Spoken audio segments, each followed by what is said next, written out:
Hi everybody, welcome back to the channel. Now we've had a few busy weeks creating pieces for the last two giveaways we did, which were on concurrent weeks. One for reaching 50,000 subscribers and the other to celebrate our third birthday. And with those out of the way, I thought we'd have a bit of fun this time. Now a few months ago I turned a large hollow walnut log, similar to this in a lot of respects, meaningly that it's got an enormous hole through the centre. And a lot of people had some fantastic ideas as to what to do with it. So rather than touch that other piece, because I do really love it, I've decided to purchase another piece of rotten wood, and have a go at one of those ideas. Now I'm not going to tell you exactly what we're going to do with it yet, but I want it to be a surprise. Now this piece is a nice big piece of oak. It doesn't have as many structural flaws as the last piece, although it certainly does have a few issues. So I think the first thing to decide is to try and figure out which is going to be the top and which is going to be the bottom. Now, the thickest piece of wood on this side is around here. Oh. And it's fairly even on this side, but that is still one of the thicker pieces. So I think this is going to be the base. Now, I do need to turn a tenon on it fairly early on. So we'll stick that on this side, get it between centres, and start turning it round a bit and creating some sort of tenon so we can hold it on this side.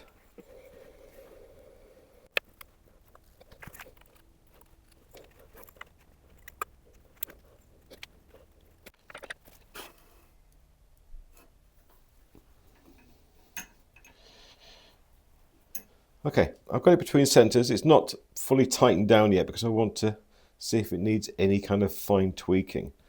Now, the way I did the measuring gave us a nice central position through the centre of this piece. But the hole itself, if you look at where it is there and then around the other side, there is a significant difference.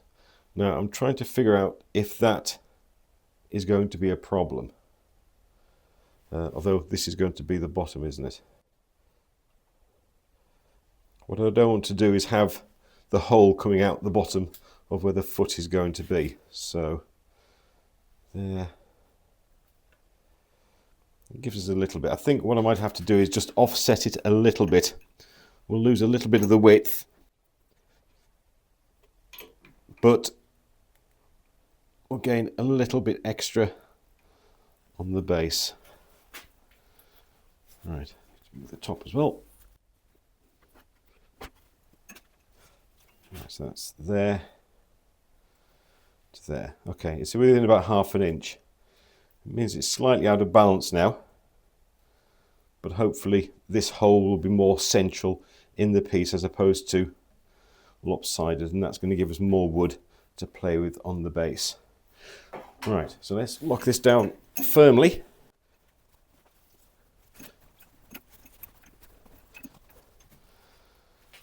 Okay, we'll give this a spin, see what the balance is like. I'm going to stand well out of the way.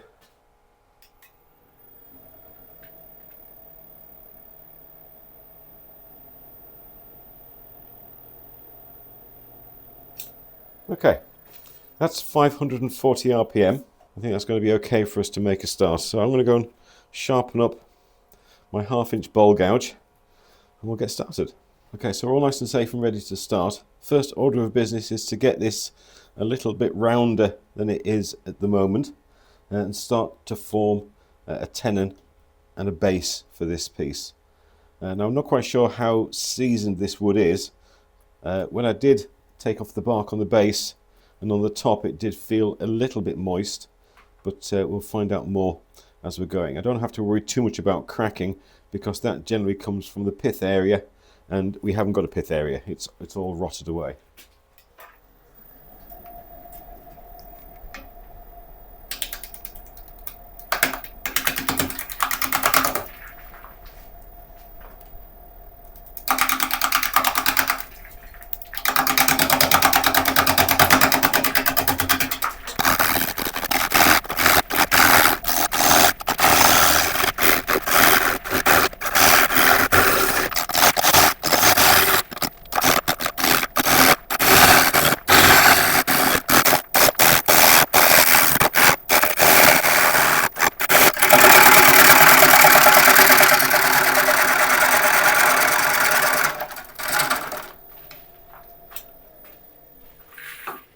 Okay, right, we're slowly working our way around this. I've managed to take away a bit of the branch area at the top. I thought that was going to be harder than it was, so I'm pretty pleased about that. Now, looking at a lot of this lighter coloured area, that does seem to be quite soft, and you can see some spalting in there as well. So it's obviously been cut down for a while, but it's been left out in the wet, so it is going to be moist. I just hope once we get cleaner cuts that we start to get a cleaner surface on this, because at the moment it isn't looking particularly nice. But we've been in this situation before, so we're not going to panic quite yet. If it all goes wrong, at least we've got some nice mulch for the garden.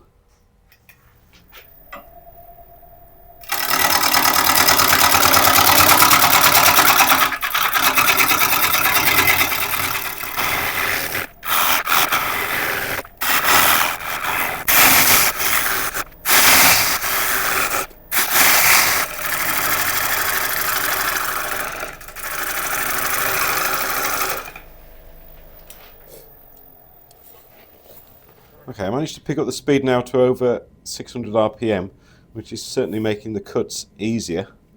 The surface quality hasn't improved yet, but hopefully as this becomes fully round, that will improve. Right, we're going to keep on going. I am bearing in mind that I've got to start creating a tenon soon, but initially I want to see if I can get this cutting all the way around, so we're right up to the hole. Still got a little bit of way to go.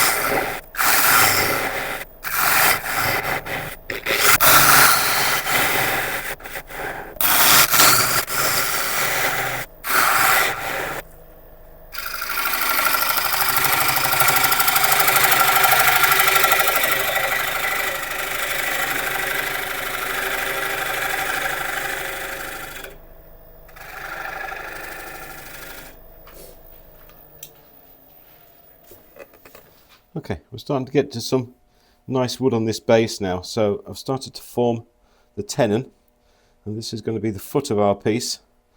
So with that nicely in place, we can start working up this side and start to get the rest of it round. That's not quite the right size yet, and this needs to be flatter, but at least I know that I've got the wood there I need to make the tenon, which is going to keep us safe going forward. Right, so I'm going to work up a bit the sides a little bit more, and then I'll create the tenon properly, get this nice and flat, and then we'll turn it around to get it in the jaws. But I'm quite enjoying turning this round, so I'm going to carry on in this orientation for a little bit longer.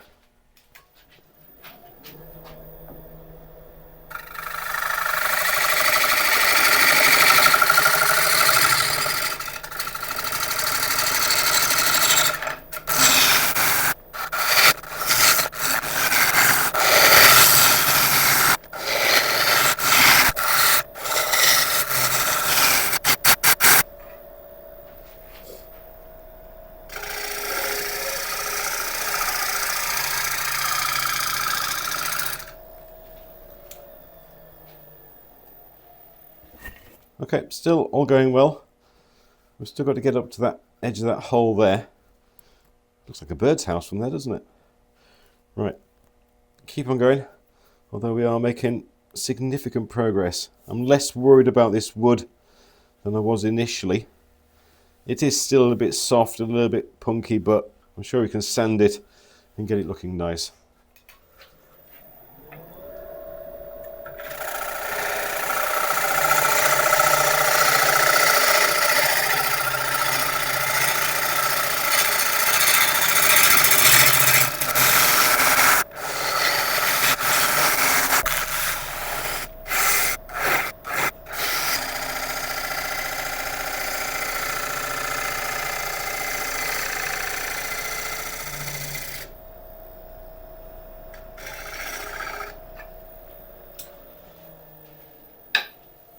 Okay, we've got a little bit left on that side, but I'm okay with that for now. So I'm just going to quickly take this cut edge up to the top so we can get it round on these flat areas here and here, and then we'll turn it round.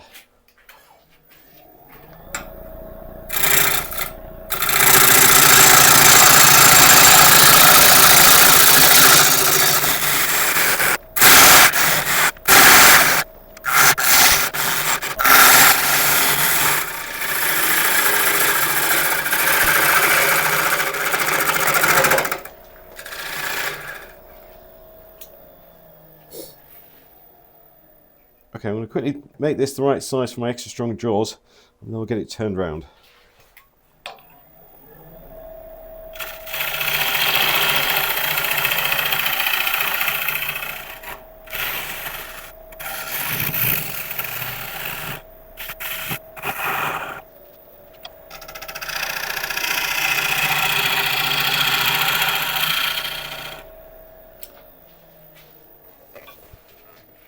Okay, we've got it turned around. We're in some nice heavy-duty jaws now to help keep us safe. Now, we've still got a little bit of tidying up to do on the side, and hopefully with a resharpened bowl gouge we're going to make some cleaner cuts and try and get rid of some of the tear-out problems. I know a lot of them are caused by this being a particularly soft piece of wood, but I'm sure we can do a little bit better than what we've got already.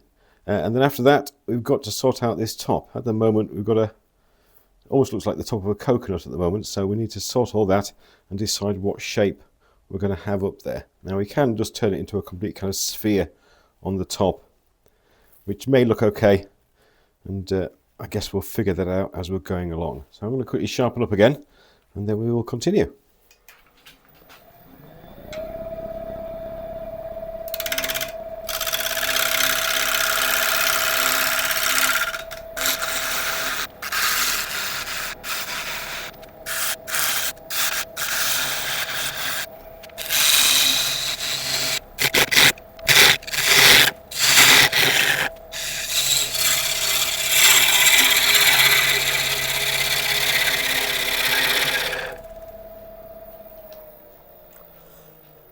Okay, the cuts are getting a little better. Not so much that I think I'm done yet, but they are definitely getting better. We started to round over this top. Now we've got an interesting situation where I do need at some point to be able to take this tailstock away and make the final cuts across the top. But I'm not going to do that until everything else is pretty much sorted, just before sanding. The reason why I say that is because as soon as we take away the tail support, we are relying solely on the tenon. And now, under normal conditions, that will be absolutely fine. But if we were to get a catch or anything like that, then it'll rip this out of the lathe without any problem whatsoever. So we're going to have to keep on working around, deciding exactly what we're doing, and then at the last moment, take it away, finish the last little bit, and then get ready for sanding. So everything happens up to that point.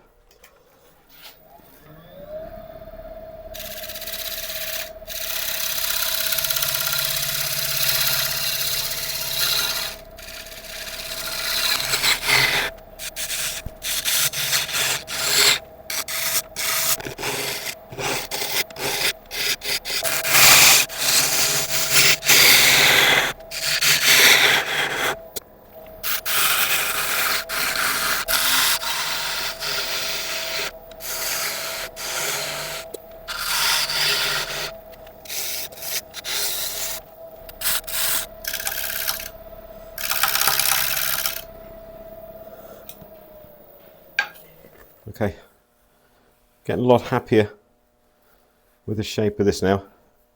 It's just that top area that really needs to get sorted, and then we're almost in a situation where we can start sanding. Now, the next stage is to try and figure out how to sort out the inside. I'll just drag this camera over and add a bit of light. Hopefully you can see that it's quite cracked, it's quite dirty, and I'd like to try and even that out as much as possible.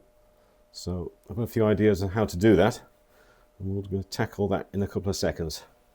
Okay, to start off this process, I'm going to be going in with this wire brush on a drill just to see how well this cleans it out. There are a few lumps sticking out, which do seem fairly brittle, although some others not quite so. So we'll see how it gets on. Now, it's not going to produce an awful lot of airborne dust like normal sanding, but I do still need to keep myself safe. So I'm going to wear the JSP power cap. These are great for this kind of work. They're no good for sanding really because they don't offer enough protection, but for this kind of work, they're ideal.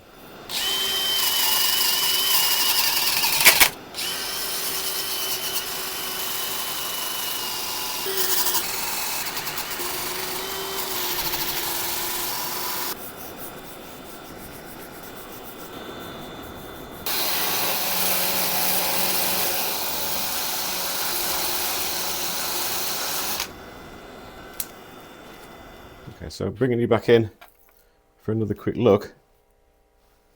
As you can see, that's really smartened those edges up an awful lot. I'm pretty happy with that. It means the next part of my plan can go ahead. Okay, so those few techniques seem to have given us quite a nice interior, which is ideal because I want it to be nice for what we're doing later on. Okay, last main step we've got to do now before sanding is figure out this final... Oh dear, I'm bleeding. I caught my knuckle on the edge when I was in with the file. I'm going to put a plaster on that. When that's done, I will come back. We'll quickly sort out the top area here, and then we can start sanding. Okay, I've just changed over the live spur just to a point so a tool can get closer in there before I take the tailstock away.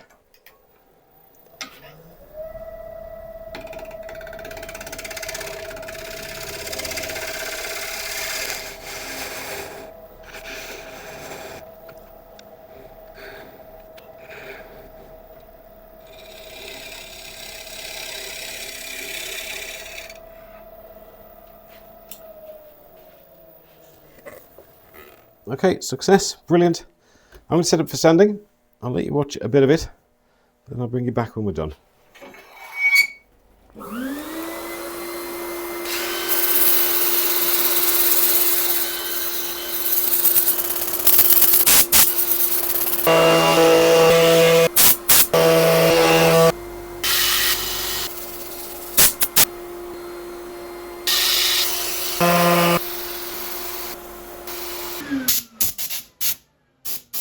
Okay, sanding went well. We're going to put some isopropyl alcohol in a second just to clean off the surface. But while I was sanding this, I was paying a lot of attention to the wood. And you'll see this white area around here. Now this is where the wood has been damp, or the dampest, and spalting is starting. It hasn't got so far as to decay the wood a long way, but it's discoloured it from the rest. And I don't like the look of it. I think it detracts from the piece. So that's given me a lot of things to think about as to how we actually finish this piece. So what I'm going to do, I think, is the outside I'm going to ebonize. Now I know not everyone is a fan of ebonization, but sometimes you get a piece of wood that isn't the best and you need to do something to it to try and get the most out of it. Now we do have some little areas of nicer grain, but this is overall not an amazing piece of wood. It's not surprising really, because the middle is gone, the middle's rotted away. So anyway, we'll clean this off, get a nice clean surface, and we'll apply some ebonising fluid and see how that looks. I'm not going to say it's going to look amazing after we've done it, but I need to think of something we can do to this to give it more interest and more appeal. Right, we'll just let this sit and dry for a little bit. Okay, that's all nice and dry, so we're going to use the Goodwood's ebonising fluid. This is a two-part solution. You apply part one and then part two straight away after. I'm going to be playing with a sponge, and these sponges have been kindly donated by my wife because I couldn't find my normal supply, so the wife got her old washing up sponge and she's happily donated that to the cause. Now, ebonising fluid works by creating a chemical reaction with the tannins in the oak. It's not a dye, it's a chemical reaction. You can see how quickly it works.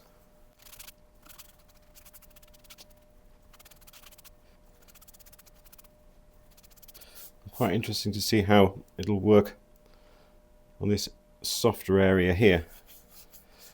May not darken it as much as the rest, but we'll find out soon, I'm sure.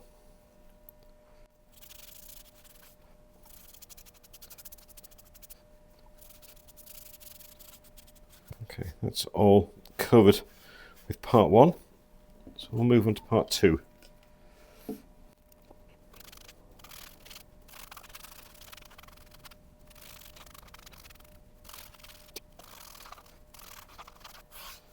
Okay, excellent.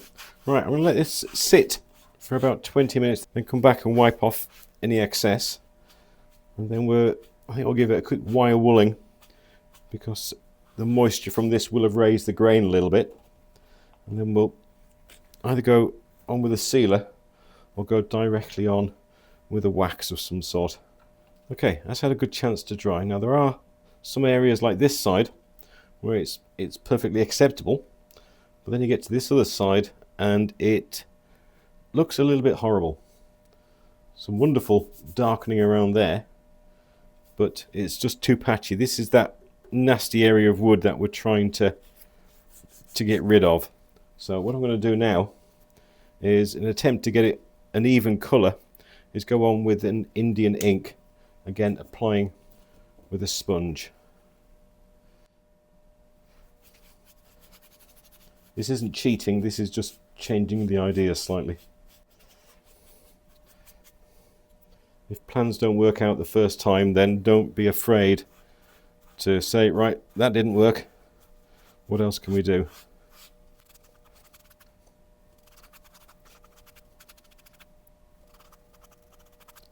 I think this is going to take a couple of coats to get it all black, but I'll do what it takes.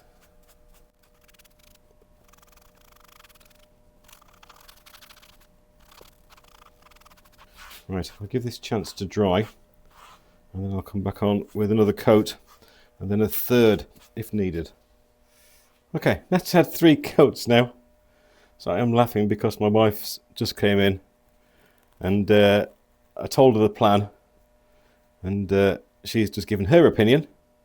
So I'm going to have to nip online and order what I need to fulfill her opinion. It was only an opinion, but when a wife gives you an opinion, sometimes it's best to listen. So, right, we're going to, as I say, this has had 3 coats now. It's a nice even colour, which I'm very happy with. So I'm going to let this dry overnight, and I'm going to go and head onto the internet and try and find what I need and see if I can get it here quickly. Okay, this is all nicely dry. Now, because we did put moisture on the surface with the ebonising fluid and then the Indian ink, it has raised the grain a little bit. So just with a very, very fine Scotch pad, I'm just going to give it a good rubbing over just to flatten the surface. Now, it would generally be easy to do this with a drill and a sanding pad or a high grip pad, but I don't want to rub away the black. I want to try and leave it as dark as possible. So it's going to be a hand job, I'm afraid.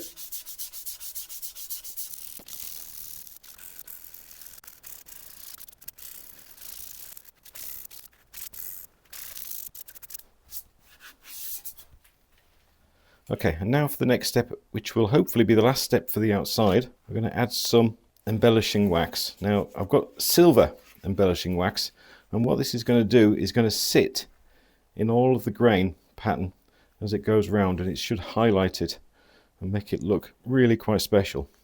It's just basically like a normal wood wax with silver particles in it.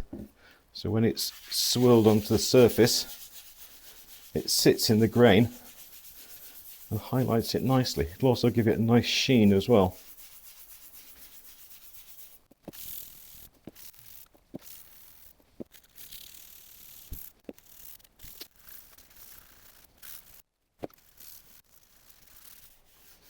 Okay, there we go. I think that's just about got it all. Right, I'm going to go and get a buffing pad on my drill, and we'll buff this up to a nice sheen.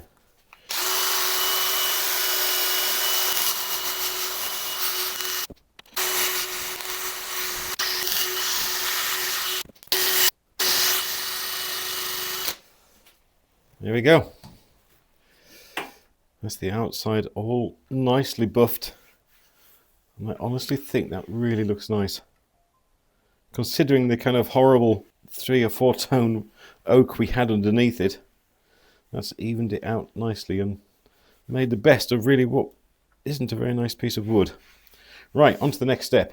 Now, the next step is for me to tell you exactly what we are making.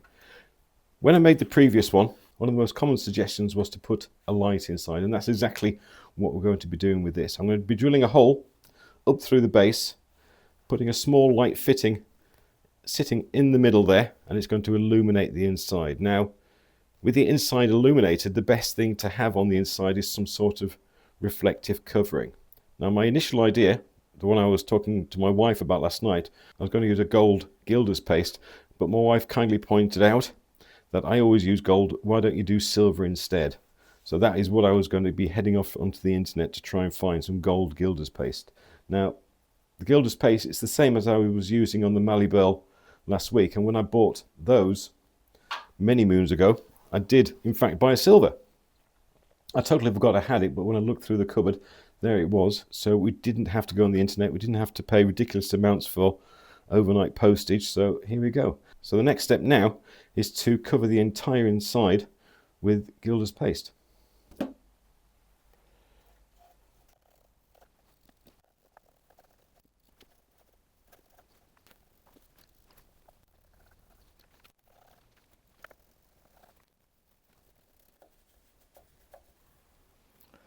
Okay, right, that's one coat on. I'm just going to give this a couple of seconds just to dry off a little bit, and then I'm going to put 2 or 3 more coats on, and then I'll bring you back when I think we're done. Okay, that's 3 coats in. I'm going to let this dry for a little while, and then when I come back, I'm going to put a pilot hole up through the middle and then part it off, because we need to remove the tenon before we can start putting this all together. Okay, I think we've got everything we need now to finish this guy off. Now, off camera, I drilled a 19mm hole through the base, obviously took off the tenon and sanded. Now, the reason for a 19mm hole is because this is the light fitting we're using. It's an E12 light fitting, 240 volt, and it'll take a light bulb up to 75 watt. The bulb we've got is this little thing. It's only 0.5 of a watt.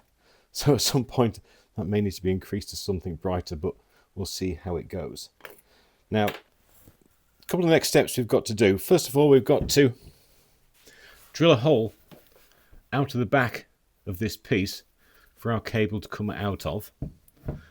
And then when we've got that, we've got to fit this inside, feed this cable through, and attach these 2 cables together. Now, I've tinned these 2 copper cables already, so they're nice and easy to do. So the next step now is to drill a hole and then figure out how far I need to trim these back, because the last thing I want is these 2 wires sticking out and then a horrible join at the end. So first of all, which is the front and which is the back?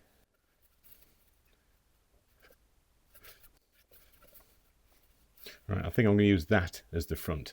Now, I'm not going to have it coming straight out the back, because I think this will sit better if it's at a slight angle rather than the light shining straight at you. I think it would be best placed in a room slightly at the side. So this bit here, there, that's where we're going to drill the first hole.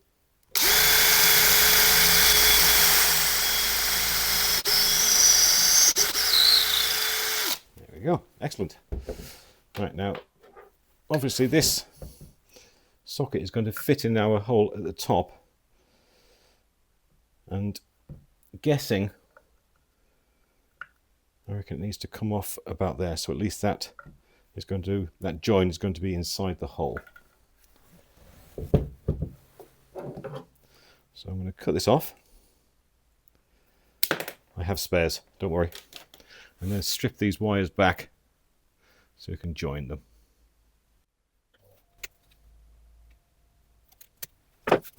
Now, to make sure that these wires will join together easily, I'm just going to tin these as well. My soldering's appalling, so if there's any electricians out there, please feel free to have a good laugh.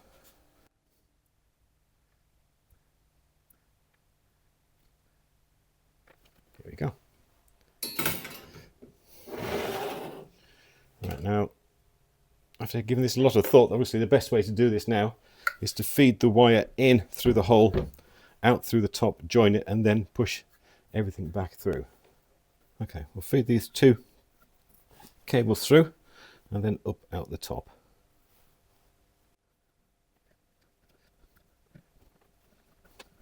Okay, I need to pull it out far enough so I can join the two cables together nice and easily rather than struggling. Now with UK regulations, when you're joining electrical wires, so I believe, you need an insulator sleeve over the wire. So I'll do my best to fit one of those as well. The wire is kind of shrink fit, so once we join these two cables, then we'll just pull that insulating sleeve over the join, and then we touch the soldering iron to the side of it, and it shrinks over them both and protecting them. So we'll do black to blue. I did test these both way around and it didn't seem to matter, but I'm not an electrician, so just to make life easier for me, I'm just going to sit that cable on there. So while there you go, that's pretty good, I think. I could really do with those helping hand things that kind of grab it. There you go, excellent. Okay, we're there. It was a little bit of a problem getting the protective material over the top of the join because I'd got the soldering iron too close to it and managed to shrink wrap itself onto the cable before, so I had to nip a little bit off just so I could fit it over and we can make it nice and safe. The joint is fully covered, so we don't need to worry. As soon as this is done, we can feed this cable back through and then see if it works. Actually, before I feed it back through, I think I'll check if it works. Okay, fingers crossed. Yes, it works. Thank goodness. Right. Okay, all right, I shall feed this back through and then we shall take a look at what we've done. Okay, you ready? There we go. I love the shadows that it's casting inside. Can't wait to get this into one of the rooms in the house to see how it illuminates a corner of a room or something like that. I love the silver inside as well. It picks up the colour of the light and reflects it beautifully. That's one great thing about silver. It pretty much goes with everything because it enhances the colour next to it by reflecting it. That's why they use silver in mirrors. Right, let's get some light back on. Well, there we go. And it all went to plan, but overall I'm pretty pleased. I'd love to have been a better piece of oak so we could have used a more natural finish, but you don't always get to choose exactly what you want to do, so you adapt and make the best of what you've got. And as it is, I quite like it. The Indian ink has worked very, very well. We've got a beautifully black finish, almost perfect over the top, and then the silver embellishing wax really helped display all the grain, so you don't get to miss anything even though it is black. And the silver inside just acts as an extra mirror, enhancing the light of the bulb. I'm going to go online and try and find a few different types of bulbs in this range and see what else looks nice inside. But anyway, I hope you've enjoyed this one. If you have, I'd really appreciate a like and subscribe and all the usual things. And if you could share it as well, then that would be absolutely amazing. Don't forget that the giveaway is still going on, and that's going to happen on the 5th of May. All you have to do to enter is to have commented on one of the last videos since our last giveaway, and obviously be a subscriber as well. But apart from that, thank you very much indeed for watching, and I'll see you next time. Thank you.